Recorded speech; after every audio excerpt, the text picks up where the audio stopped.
Well, then let's put some perspectives to what has become a historic budget presentation by the governor of Lagos State. That is perhaps the second highest that we've seen this year, where state governors will go over the 1 trillion naira mark for a budget proposal in the history of Nigeria. Cross River State is the first, now Lagos State. What is the sense in all of this? Let's get perspective to this and what this means for the people of Lagos State and perhaps Nigeria's economy. Joining us from Uptown Lagos is the co-founder of Budget, Mr. Seun Onigbinde, and many thanks for joining us on the program today. First and foremost, let me begin with, by asking, what does this mean? First and foremost, when we heard Professor Ben Ayade present the 1.3 trillion naira budget to the Cross River State House of Assembly, we thought, oh, wait a moment, what is happening? Why?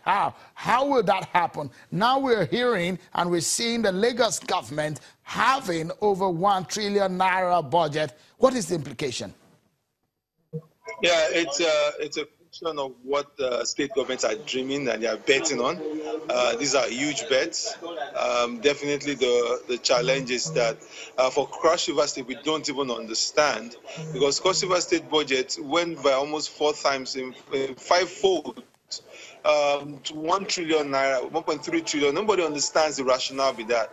Was the last official IGR report or result from the Cross River State government was 1.3 was 14 billion naira. So how does a state with 14 billion naira IGR go into a 1.3 trillion naira budget? So for me, it's not based on any financial understanding. It's not based on any rationality. For Lagos State government, they've been knocking that down, and it's been clear that they say they want to do a 1 trillion naira budget. The IGR in 2016 was 302 billion naira. So maybe they're betting on some additional debt.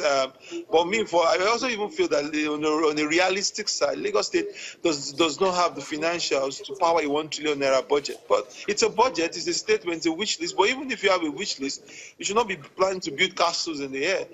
The Cross River State budget, for me, it's a very, very huge shock. Yeah. Okay, if I show our viewers some of these statistics we put together here, making a sharp breakdown of the budget. For example, if you look at Lagos budget, is increased by 28.67%. And now, perhaps a good news for budgeting in Nigeria. Perhaps for the first time, we're seeing a capital expenditure rising to 67%, and we're having recurrent expenditure of 33%. Isn't the kind of good news that you want to hear for experts in the budgeting process, like yourself, Mr. Onigbinde, that you want to see a capital expenditure at this rate? What are your other fears? Isn't this a good news, for example, for Lagos State?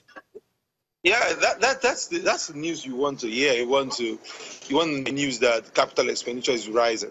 But it's also important that the devil is in the details. You have to wait to see the actual expenditure to be able to understand that this is actually happening. For a lot of states, they say, oh, capital expenditure is rising, but recurrent expenditure are always the first line charges that are always spent. For example, recurrent expenditure, we're talking about salaries of workers. Nobody's going to be able to say we are going to hold worker salaries. Nobody can do that. So for me, I think the government could put in big capital expenditure, but you have to also clearly check the revenue line. Is it feasible? But for most of the states, it's clear that it is not feasible. So we are watching. We'll wait for the details of the budget, look through it, analyze it on a very realistic side. We have done that for the federal government, and we'll release the document tomorrow to see how realistic is the 8.6 trillion naira of the budget of the federal government. We'll do the same thing for the Lagos State government and also the Cross River State government. Mr. Onigbinde is the co-founder, Budget. Many thanks for your thoughts on that issue tonight.